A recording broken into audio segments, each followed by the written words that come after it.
Olá! Sabe aquela sensação de que o corpo está mudando, mas a gente não entende bem o porquê? É muito comum colocar a culpa no estresse, no cansaço da rotina, enfim, na vida. Mas e se a resposta for outra? E se for uma fase supernatural, mas sobre a qual quase ninguém fala?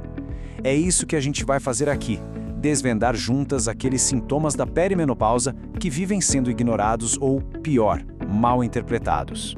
Olha, essa frase resume perfeitamente uma realidade que muitas mulheres vivem. Essa confusão entre o que o corpo está sinalizando e a pressão do dia a dia. Isso acaba levando a um autodiagnóstico que, na maioria das vezes, está errado. A nossa ideia aqui é justamente essa: trazer um pouco de clareza e explicar o que de verdade está por trás de tudo isso. Então vamos lá. O que é exatamente a perimenopausa? De um jeito bem simples, é aquele período de transição, a preparação do corpo para a menopausa. É nessa fase que os ovários começam aos pouquinhos a produzir menos estrogênio. E aqui tem um ponto bem importante. Isso pode começar muito antes do que a maioria pensa, viu? Às vezes já nos 30 e poucos ou nos 40 anos. É fundamental entender. É uma fase, uma transição natural. Não é uma doença. Bem, vamos começar com dois sintomas que, olha, são muito comuns e quase sempre confundidos com outras coisas. As noites mal dormidas e a ansiedade. Eles estão super conectados. Um afeta o outro. E entender essa ligação, de verdade, já é o primeiro grande passo para a gente começar a se sentir melhor. Vamos entender isso direitinho. A insônia, ela aparece como aquela dificuldade para pegar no sono, sabe? Ou então quando a gente acorda várias vezes durante a noite. A razão para isso? Uma queda na progesterona, que é basicamente o nosso hormônio calmante natural. Já a ansiedade, aquela sensação de nervosismo, o coração que dispara, uma preocupação que parece que vem do nada, isso tem a ver com as flutuações do estrogênio, que mexem com os químicos do cérebro que regulam o nosso humor. Ou seja, não é coisa da sua cabeça, é o corpo funcionando de um jeito diferente, é pura fisiologia. Ok, mas então, o que dá para fazer a respeito? A boa notícia é que existem passos bem práticos. Primeiro, é fundamental priorizar o que a gente chama de higiene do sono.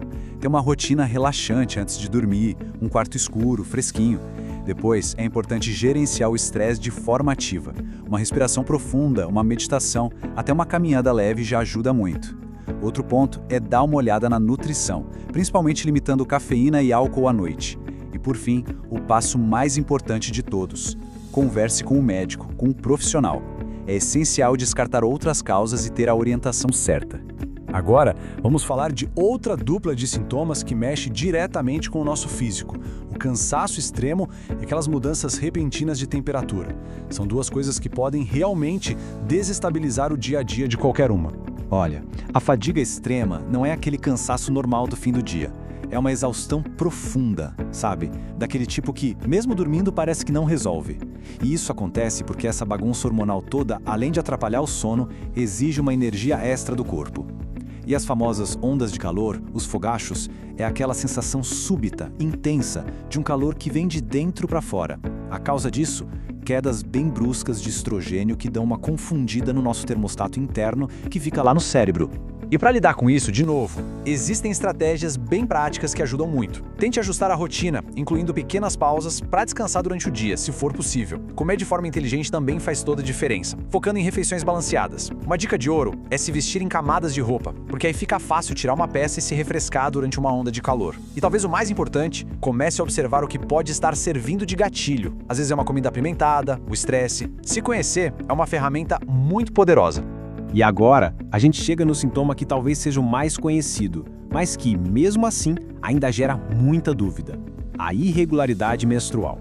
É o sinal mais claro, mais direto, de que essa transição está de fato acontecendo.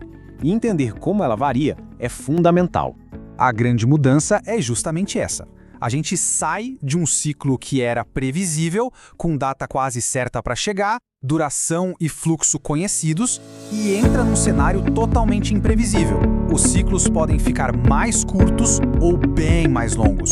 O fluxo pode vir muito intenso num mês e quase nada no outro. E sim, a menstruação pode simplesmente falhar por alguns meses. Essa bagunça organizada é a principal característica da perimenopausa. Para navegar nesse período de incerteza, um pouco de organização ajuda bastante.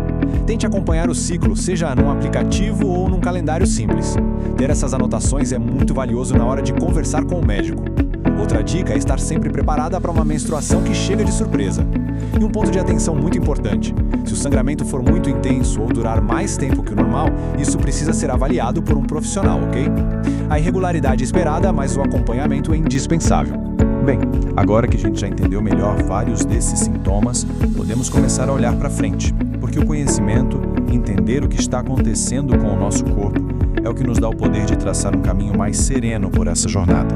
Para a gente fechar, é muito importante reforçar algumas verdades. Primeiro, esta fase é temporária, ela vai passar e ela pode ser muito bem gerenciada.